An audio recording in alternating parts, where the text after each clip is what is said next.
എന്താ എടുക്കുന്നില്ലേ? Phone switch off അമ്മേ. അവൾ എന്തെങ്കിലും തിരക്കിലാവും. അവൾക്ക് അവിടെ സുഖം തന്നെ ആയിരിക്കുമോ? എനിക്കെന്തോ പേടി തോന്നുക. സുധി അവന്റെ അച്ഛനും അവിടെ ഉള്ളിടത്തോളം കാലം സത്യയ്ക്ക് അവിടെ ഒരു ബുദ്ധിമുട്ടും ഉണ്ടാവില്ല. സുജിതയുടെ സ്വഭാവം നമുക്കറിയാവുന്നതല്ലേ. സത്യയ്ക്കാണെങ്കിൽ ആരോടാ എന്താ പറയേണ്ടതെന്നൊന്നും അറിയില്ല. ഒരു വീട്ടിൽ എങ്ങനെ പെരുമാറണമെന്ന് സത്യയെ ആരും പഠിപ്പിക്കേണ്ടതില്ല. പക്ഷേ ന്യായമില്ലാത്തത് എന്തെങ്കിലും കണ്ടാ ആ നിമിഷം അവൾ ആരാ എന്താന്നൊന്നും നോക്കാതെ മറുപടി പറയും. അത് നേരെ. എല്ലാവർക്കും അതൊന്നും ഇഷ്ടപ്പെട്ടോളണമെന്നില്ല. ആരെന്തൊക്കെ പറഞ്ഞാലും സുധിയുടെ അച്ഛൻ സത്യയുടെ ഭാഗത്തുണ്ടാവും, അതെനിക്ക് ഉറപ്പാ. ആ ഒരു ആശ്വാസത്തിലാ ഞാനും. ഒന്നുകൂടൊന്ന് വിളിച്ചു നോക്കട്ടെ.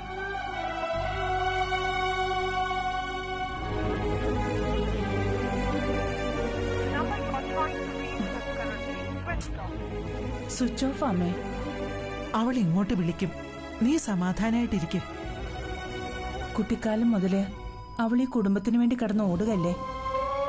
ഇനിയുള്ള കാലമെങ്കിലും ഈശ്വരൻ അവൾക്ക് കുറച്ച് സ്വസ്ഥത കൊടുക്കട്ടെ. ആ ഒരു പ്രാർത്ഥനയേ ഉള്ളൂ.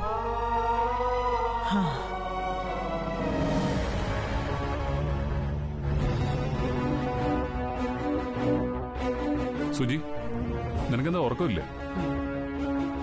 ഇല്ല, അതിന് ഈ ജന്മം ഉണ്ടാവുമെന്ന് തോന്നുന്നില്ല. എന്താ ഇപ്പോഴത്തെ പ്രശ്നം? പ്രശ്നം സത്യ തന്നെ. സത്യ നിന്നോട് വല്ലതും പറഞ്ഞു?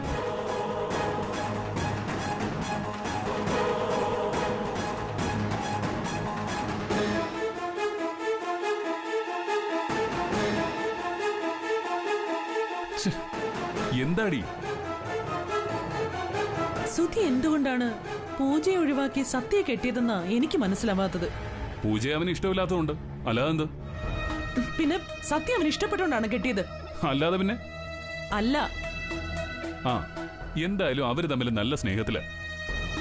അതൊക്കെ വെറും അഭിനയമാണ് ബൈജുവേട്ടാ. അഭിനയോ? പിന്നെ അല്ലാതെ. സത്യയും സുധിയും തമ്മില് എന്തൊക്കെയോ പ്രശ്നങ്ങളുണ്ട്.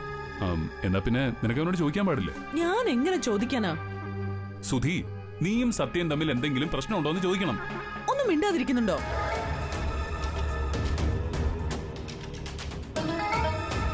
സുധിക്ക് ഇഷ്ടമില്ലാത്ത കല്യാണം ഇവിടെ നടന്നിട്ടുള്ളത്. സത്യം ഒരു വിധത്തിലും അഡ്ജസ്റ്റ് ചെയ്യാൻ അവനെ കൊണ്ട് കഴിയില്ല.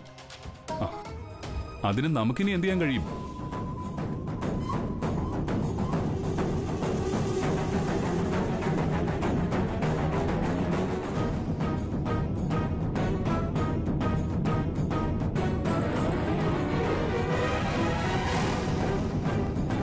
അവന്റെ ഉള്ളറിയണം. അവന് സംശയം തോന്നാത്ത വിധം കാര്യങ്ങൾ ചോദിച്ചറിയണം. അതിപ്പോ എങ്ങനെ? കുത്തി കുത്തി ചോദിച്ചാൽ എല്ലാം പുറത്തു വരും. അത് ഞാൻ കണ്ടെത്തും.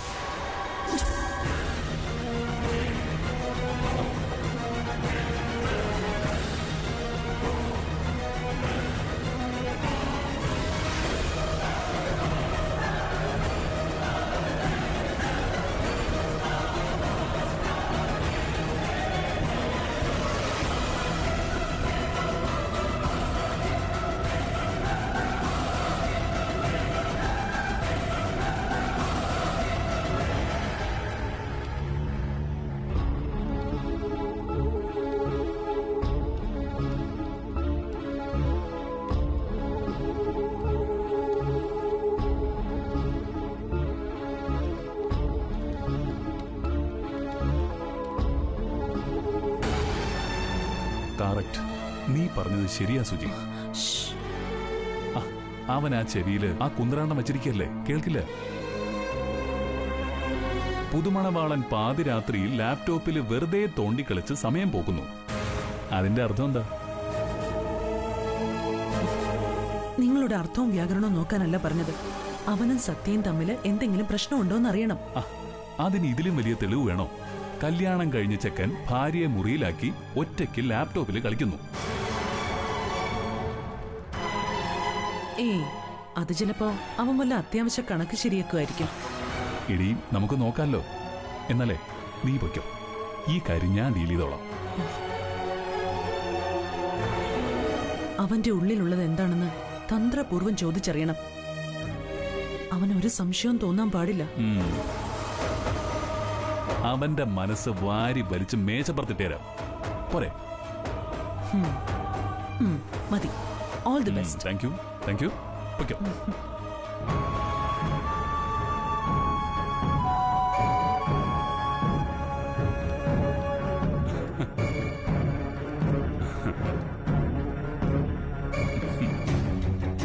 അളിയ കിടക്കാറായില്ലേ? എന്താ? അല്ല, ഉറങ്ങാറായില്ലേ എന്ന്. 1-2 മെയില് ചെക്ക് ചെയ്യാനുണ്ട്. അല്ല, ഈ മെയില് ചെക്ക് ചെയ്യുന്നൊക്കെ ഇപ്പോഴാണോ? അല്ല, കല്യാണം കഴിഞ്ഞല്ലേ ഉള്ളൂ, അതും ഇവിടെ വന്നിരുന്നിട്ട് ചെക്ക് ചെയ്യണോ? അതിലെന്തോ ഒരു വശപ്പശകില്ലേ? എന്തു വശപ്പശക്? ഒന്നുമില്ല, ഓഫീസ് കാര്യങ്ങളെല്ലാം ഓഫീസിൽ തന്നെ തീർക്കണം സുധി. വീട്ടിൽ വന്നാ പിന്നെ അവനവന്റെ അച്ഛൻ, അമ്മ, ഭാര്യ. ഇത് നല്ല ഉദ്ദേശത്തോടെയുള്ള വരവല്ല. അല്ല, നിന്നെ കുറ്റപ്പെടുത്തിയിട്ടും കാര്യമില്ല. കെട്ടിക്കൊണ്ടു വന്നവൾ ശരിയല്ലെങ്കിൽ പിന്നെ ബെഡ്റൂമിലേക്ക് പോവാനേ തോന്നില്ല. അതിനിപ്പോ ഫസ്റ്റ് നൈറ്റിലാണെങ്കിൽ പോലും. അസുഖം അത് തന്നെ. അപ്പൊ സത്യ അവളൊരു പെണ്ണ, ആണിനെ പോലൊരു പെണ്ണ്. കാഴ്ചയിൽ മാത്രമല്ല, സ്വഭാവത്തിലും. അതെ, നിനക്കവൾ അഡ്ജസ്റ്റ് ചെയ്യാൻ കഴിയുന്നില്ലെങ്കിൽ പറ, നമുക്കവളെ ഒഴിവാക്കാം. ദേ, ഈ അളിയനുണ്ട് നിന്റെ കൂടെ. അല്ല പിന്നെ ചോദിക്കാനും പറയാനും ആരും ഇല്ലാത്ത ഒരുത്തിയല്ലേ ഈ സത്യ. ആകെയുള്ളത് ആ അമ്മയും ആ കിളവി തള്ളയും. ഒരു ചേച്ചിയുള്ളത് ആരുടെ കൂടെ ഒളിച്ചോടിപ്പോയി. അതുകൊണ്ട് അവളെ ഒഴിവാക്കിയ ഒരാളും നിന്നോട് ചോദിക്കാൻ വരില്ല. എഴുന്നേക്ക്. എഴുന്നേക്കാൻ. എന്തിനാളിയാ? നിങ്ങൾ എന്റെ ചേച്ചിയുടെ ഭർത്താവായി പോയി. അല്ല, എനിക്കറിയാം സുധി, നീയും സത്യയും തമ്മിൽ എന്തൊക്കെയോ പ്രശ്നങ്ങളുണ്ട്. ദേ, ഒന്നും എന്റെ അടുത്ത് ഒളിക്കല്ലേ. നിന്നെക്കാളും ജീവിതം കണ്ടവനായി ഈ ഞാൻ. എന്റെ ഭാര്യയെ പറ്റി ഇനി എന്തെങ്കിലും അനാവശ്യം പറഞ്ഞാലുണ്ടല്ലോ, അളിയനാണ്, ചേച്ചിയുടെ ഭർത്താവാണ്, എന്നേക്കാൾ ജീവിതം കണ്ടവനാണ് എന്നൊന്നും ഞാൻ നോക്കില്ല. അല്ല, അപ്പോ നിങ്ങൾ തമ്മിൽ പ്രശ്നമൊന്നുമില്ലേ?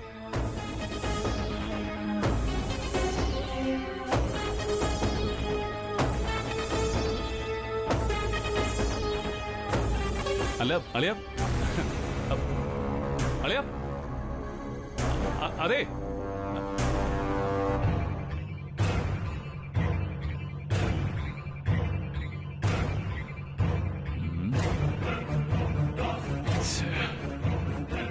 അവര് തമ്മില് പ്രശ്നമൊന്നുമില്ലേ?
തെറ്റ് പറ്റിയത് എനിക്കാണ്.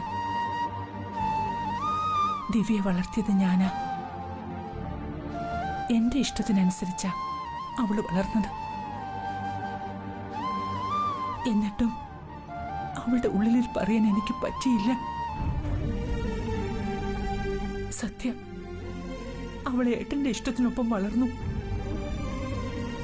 കുറഞ്ഞ കാലങ്ങളെ കൂടെ ഉണ്ടായിരുന്നുള്ളൂ എങ്കിലും ആ കുറഞ്ഞ കാലം കൊണ്ട് ഏട്ടൻ അവളെ ജീവിതം പഠിപ്പിച്ചു.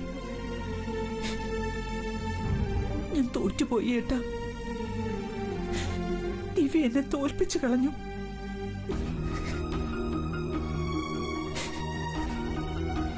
വിമലേ, സദാസമയം ഇങ്ങനെ സങ്കടപ്പെട്ടോണ്ടിരുന്ന എങ്ങനാ വിമലേ? പിന്നെ ഞാൻ എന്താ വേണ്ടത്? സത്യം ഇവിടെ ഇല്ലാത്തതാണ്, ഒരു കല്യാണം കഴിഞ്ഞ വീടാണ് എന്നൊന്നും പറഞ്ഞിട്ട് കാര്യമില്ല. ഒരു മണി അരി പോലും ഈ വീട്ടിലില്ല. കടയിൽ പോണ്ടേ? എങ്ങനെ പോകും? നാട്ടുകാരുടെ ചോദ്യങ്ങൾക്ക് ഞാൻ എന്തു മറുപടി പറയും? എന്ന് പറഞ്ഞ നേരത്തിന് എന്തെങ്കിലും വച്ചുണ്ടാക്കി കഴിക്കണ്ടേ? എനിക്ക് വയ്യമ്മേ ആളുകളുടെ മുഖത്ത് നോക്ക്. വിമലാമ്മേ,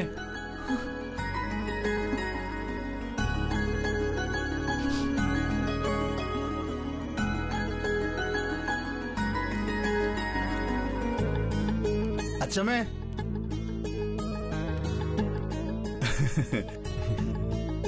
ആഹാ, നിങ്ങളായിരുന്നോ? ഞാൻ കരുതി സത്യം ഇവിടെ ഇല്ലാത്തതുകൊണ്ട് ഇനി നിങ്ങളെ ഇവിടെ ഒന്നും കാണില്ലെന്ന്. സത്യ പറഞ്ഞിട്ടാ ഞങ്ങൾ വന്നത്.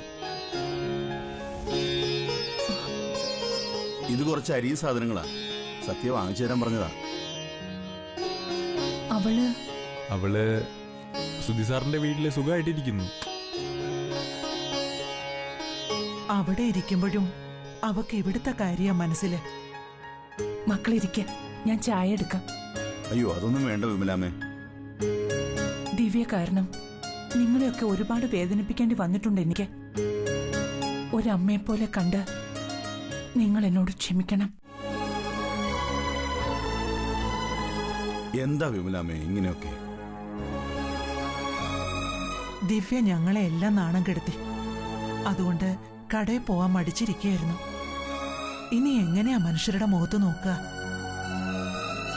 ദിവ്യ അവൾക്ക് ഇഷ്ടപ്പെട്ട ആളുടെ ഒപ്പമല്ലേ പോയത്. അതിന് നമുക്ക് എന്ത് ചെയ്യാൻ പറ്റും?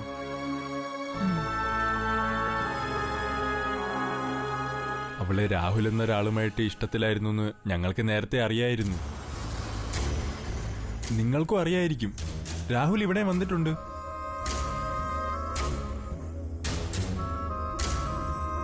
പക്ഷേ സത്യയുടെ ചെറുക്കനാണെന്ന് ദിവ്യ നിങ്ങളെ തെറ്റിദ്ധരിപ്പിച്ചു.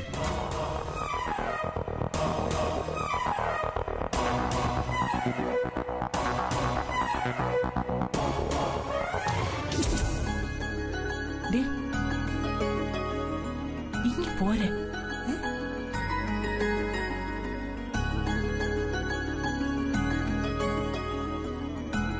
അവർക്ക് എന്തെങ്കിലുമൊക്കെ സംസാരിക്കാനുണ്ടാവും. ഇനി വാ.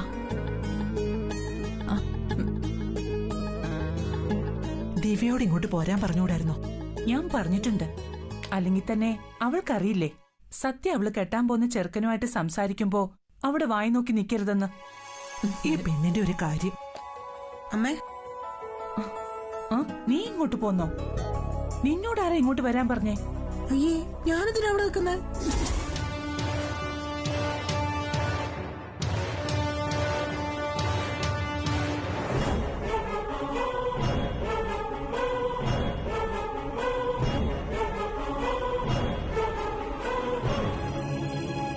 എന്നെ ഒറ്റയ്ക്ക് ഇവിടെ ആക്കിയിട്ട് പോകാനല്ലേ അച്ചമ്മയ്ക്ക് പേടി?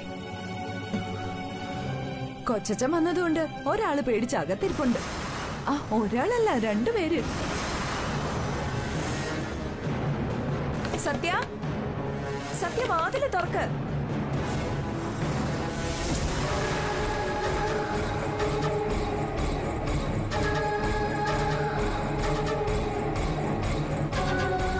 എന്തുവാടി ഇങ്ങനെയാണോ ഒരാൾ പറഞ്ഞു വിടുന്നത്? ഇനി അതൊന്നും പറഞ്ഞിട്ട് കാര്യമില്ല. എല്ലാം കഴിഞ്ഞില്ലേ? എല്ലാം ഇപ്പോഴാ ഞാൻ അറിയുന്നത്. നിങ്ങൾക്കെല്ലാം അറിയാമായിരുന്നിട്ടും ആരും അതിനെപ്പറ്റി ഞങ്ങളോട് പറഞ്ഞില്ലല്ലോ. ചേച്ചിക്ക് വേണ്ടി കണ്ടുവച്ച ചെക്കനെ കല്യാണം കഴിക്കാൻ സത്യക്ക് മനസ്സുണ്ടായിട്ടല്ല. ഈ കുടുംബത്തിന്റെ മാനം രക്ഷിക്കാൻ വേണ്ടി മാത്രമാ അവള് വിവാഹത്തിന് തയ്യാറായത്. അല്ലെങ്കിലും വിക്രമൻ സത്യയെ വിവാഹം കഴിക്കണം. അതായിരുന്നു ഞങ്ങളുടെയൊക്കെ ആഗ്രഹം. വിക്രമനോ? സത്യ സുധി സാറിനെ അങ്ങനെയാ വിളിച്ചിരുന്നത്.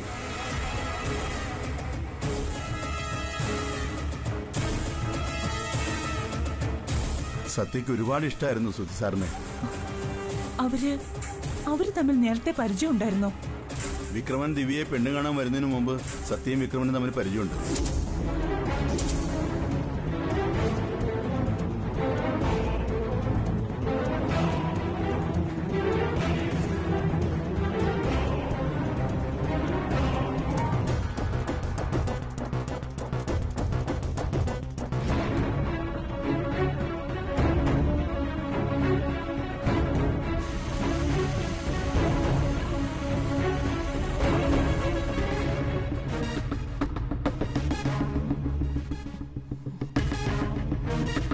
പക്ഷേ സത്യ കരുതിയ പോലുള്ള ഇഷ്ടമായിരുന്നില്ല സുധി സാറിന് സത്യയോടുണ്ടായിരുന്നത്. സുധി സാറാണ് ദിവ്യ വിവാഹം ചെയ്യാൻ പോകുന്നതെന്ന് അറിഞ്ഞതോടെ സത്യ പിന്നെ അവരുടെ വിവാഹം ഭംഗിയായി നടത്തിക്കൊടുക്കണം എന്നൊരൊറ്റ ചിന്ത മാത്രമേ ഉണ്ടായിരുന്നുള്ളൂ.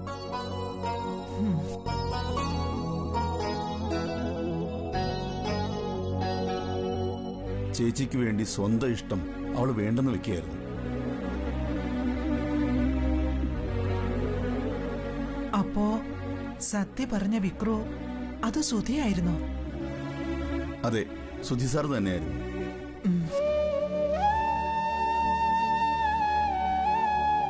സത്യയുടേത് നല്ല മനസ്സാണ്. അതുകൊണ്ടാ അവൾ ആഗ്രഹിച്ച ആളെ തന്നെ അവൾക്ക് കിട്ടിയത്. അതെ, എന്റെ മോളുടെ മനസ്സിൽ കള്ളമില്ല. അതുകൊണ്ട് തന്നെ അവളെ ഈശ്വരൻ കൈവിടിഞ്ഞതുമില്ല.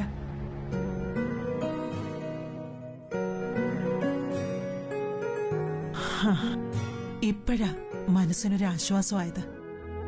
ഇഷ്ടമില്ലാത്ത കല്യാണത്തിന് ഞാൻ എന്റെ മോളെ നിർബന്ധിച്ചല്ലോ എന്നൊരു കുറ്റബോധം ഉണ്ടായിരുന്നു. അത് ദേ മാറി.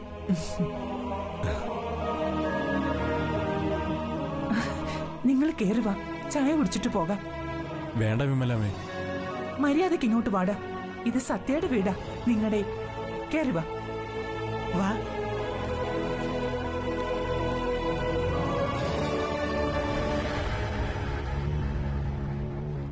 ആ,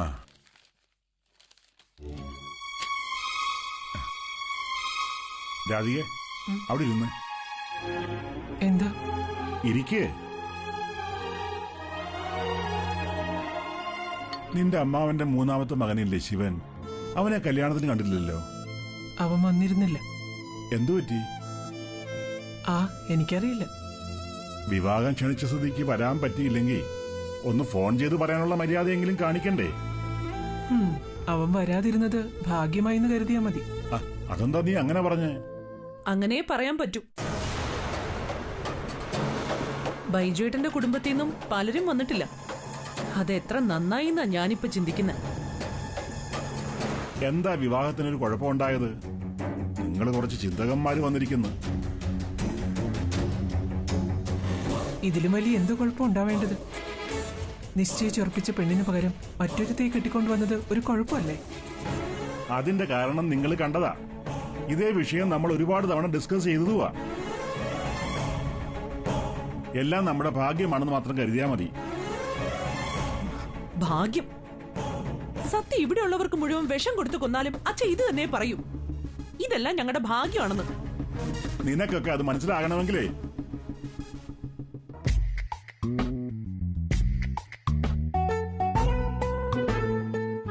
നീ ഇതെവിടെയൊക്കെ? ഞാൻ ഓഫീസിലേക്ക്. ഇന്നോ? അത് വേണ്ട മോനെ.